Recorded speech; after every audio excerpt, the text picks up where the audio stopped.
I just want to go home. I just want to be home. So what do you do if you're a security crying behind the car?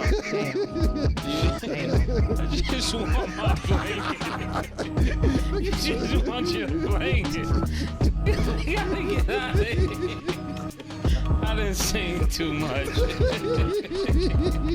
This can't tell me nothing. That's why when they be talking tough, I said, man, just say it. I didn't sing all that. Nigga said he wanna just go home. Oh, This blanket. You like, what? What are you there for security? You're never gonna be in this position. I just want to go home and I just want to be under my blanket. Crazy. Oh, we gotta get out of here. God, you get me out of here. I'm never fooling with you.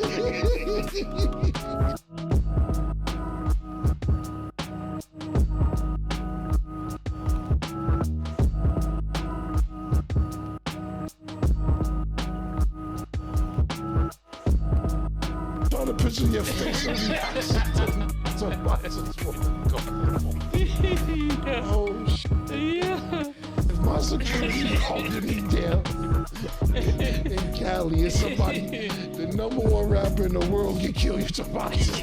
I'm telling you, I just want to go home. And the second top artist in the world, which is Mase, about to be #1. Nigga said, that's what I'm saying. I wonder his face because I'm like, if y'all let me do that to Big, I'll stand a chance.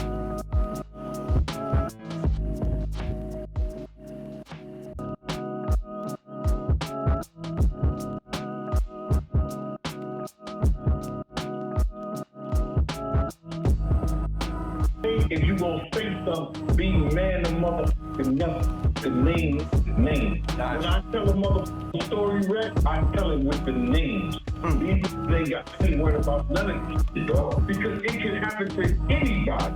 If they can get motherfucking Martin Luther King, if they can get the President Kennedy, they can get to anybody. If he can tell a motherfucking truth, then they call me a lie. Everybody trying to go viral. Everybody trying to go viral. Everybody trying to go viral out here. Yeah.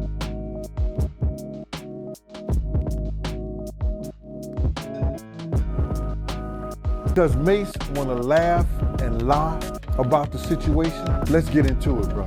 I want to get into this. Prior to the Peterson Museum, Mase and Stevie J went to a celebrity basketball game. They let the dudes, I don't know if it was the dudes from the Dog Pound, it was the dudes that was Crip. They let Stevie J and Mase know, we want Puff and we want Big. Mase felt like he was safe, laying down there, throwing up West Coast signs with them. Mase came back from that game. He let me know, and he let Puff know. He never mentioned a damn thing to Big. As his label mate, as a fellow New Yorker, he had an obligation to tell Big, and he knows I came and got him. And Mase said, yo, Big G, why you here? Why you here? You know, he said, Big G, I'm all right. I said, if you was all right, why am I here?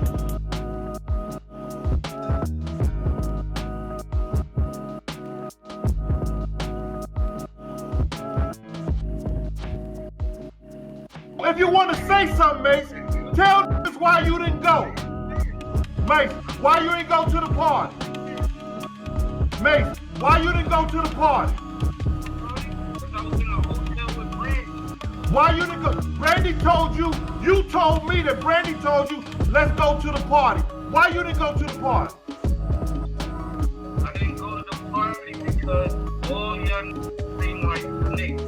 And I'm not gonna So Mase, who told you, Mase, didn't I tell you, listen to him, Mase, did I tell, let's keep it 100. When you was riding around, Let me answer. Go ahead. Let me answer the question. You guys was the security. If somebody shot the biggest rapper in the world, why y'all didn't shoot back? Y'all had time? Mase, let me ask you something. I'm gonna get to that. Mase, Mase, one question. When you was riding around Cali with Stevie J, didn't I pull you to the side and say, what the f is you doing in a drop top Benz riding around with Stevie J around Cali? Did I say that to you? Did I say that to you, Mase?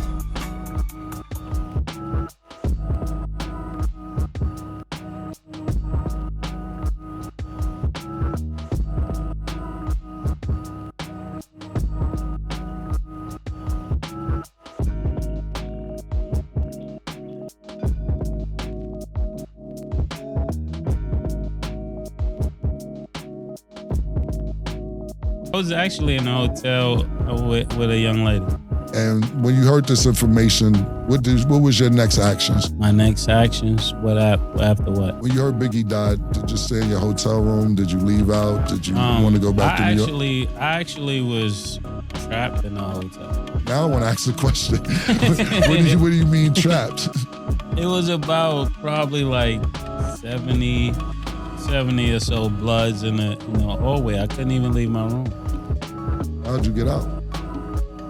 One of the guys. Why would it be 70 bloods in your hallway after Biggie Smalls died?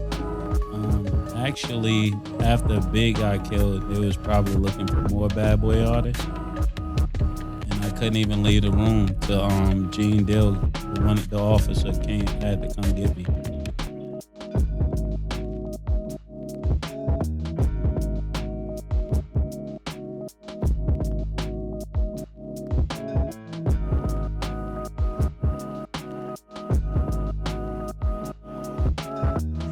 But you got people like Mase, Stevie J, they running around with drop top Benzes and like that. You understand? People moving and they being seen. But you gotta understand, they was young kids. They young, dumb, full of cum. And go back to that old Southern saying, they don't believe fat meat's greasy, brother. You understand what I'm saying? If you know what I mean? They don't think this could happen. You know, you got cats out here that's gonna tear your head down to the white meat. And if you rolling like that, you'll find out. So even if they can't get you that night, they'll go back to the block. Yo, man, I was trying to get them out there rolling like they don't give a f. They was agitating those cats out there. Do you understand what I'm saying? They was agitating those cats out there. And then with the fact that Pac dead, Jake dead, all this other bullshit is going down, come on, man. It was reckless. It was that I don't give a f attitude. And it came out, bro. Do you understand that? They showed their ass. So who did Cali do? What did Cali do? They took the biggest thing that was back in New York, the Notorious Big. Big paid for all that shit that them was doing.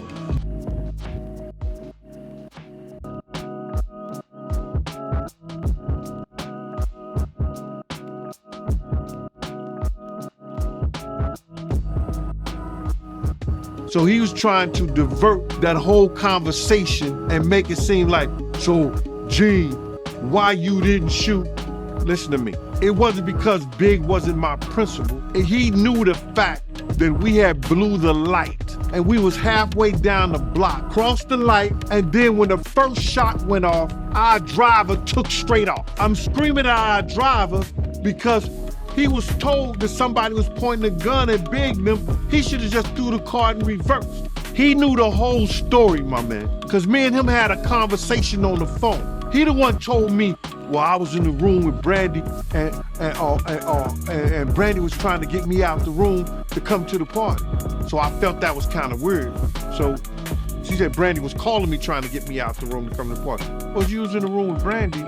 How's she calling you to try to get you out the room to come to the party? You know what I'm saying? This was going through my mind. But Mase knew the whole situation. Mase knew that it's no way possible that I was able, being sideways in the car, because Puff, when I got in the car, Puff had put his seat back. Now I'm sideways in the car like this, and I'm cussing him out like, yo, man, what the f is you doing? Why you got your seat back like this? We hear the shot, bow. Puff put his head down. I go to open the door.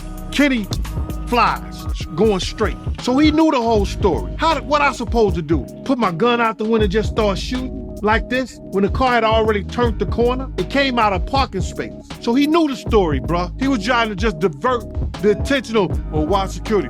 So ask security, ask Big security, ask Paul, ask the LAPD. The LAPD officer that was right there, they was right behind. Paul was outside the car. why didn't they shoot?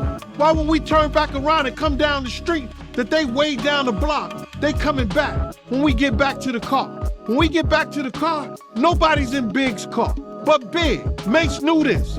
Me and Mase had this conversation. Him and Tone is like this. He knew me and Tone jumped in the car and chased after the guy.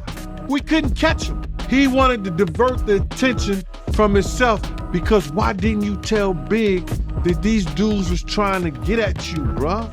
You had that conversation with with Puff, but you ain't had that conversation with Big.